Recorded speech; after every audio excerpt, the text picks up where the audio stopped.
দর্শক, এই মুহূর্তে জিয়া উদ্যানে আছেন আমাদের সহকর্মী মোহাম্মদ রাজু। সরাসরি যুক্ত হচ্ছে তার সাথে। রাজু, খালেদা জিয়ার সমাধিস্থলে যারা আসছেন কি বলছেন তারা?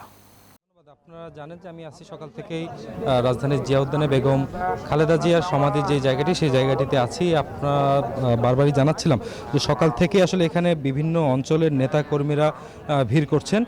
আপনারা দেখতে পাচ্ছেন আমার পিছনে যে বিশাল জনসমুদ্র, এই জনসমুদ্রটি আসলে বেগম জিয়াকে শ্রদ্ধা জানাতেই এখানে সমবেত হয়েছে। সকালে যখন আসি তখন আসলে শীতের কনকনে ঠান্ডা এবং ঘন কুয়াশা ভেদ করেও মানুষের যেই পদচারণ আমরা দেখেছি সেটি শুধুমাত্র বেগম জিয়াকে ভালোবাসার উদ্দেশ্যেই, ভালোবেসে শ্রদ্ধা জানানোর উদ্দেশ্যেই তারা আসলে এখানে সমবেত হয়েছিলেন।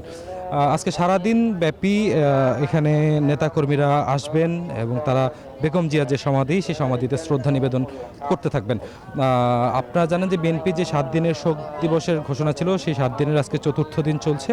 চতুর্থ দিনে আসলে জিয়া উদ্যানের এই সমাধিস্থলটি জনসাধারণের জন্য উন্মুক্ত করে দেওয়া হয়েছে। সে কারণে আসলে এখানে আজকে সর্বস্তরের জনগণ এখানে শ্রদ্ধা নিবেদন করতে আসছেন।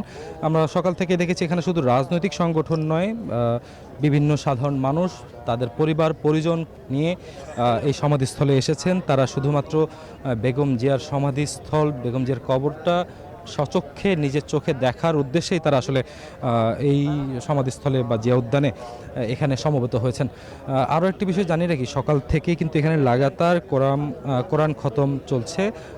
বিভিন্ন পেশাজীবীরা, বিভিন্ন হুজুররা এখানে এসেছেন, তারা সমাধিস্থলে আসলে কোরআন তেলাওয়াত চালিয়ে যাচ্ছেন। যার কারণে এখানে বলতেই পারি যে এখানে আসলে একটি অন্য ধরনের, অন্য রকম আবহাওয়া তৈরি হয়েছে। সব কিছু মিলে আমার কাছে আসলে এখন পর্যন্ত এখানেই সর্বশেষ খবর ছিল এতটুকুই। রাজু, আপনাকে ধন্যবাদ।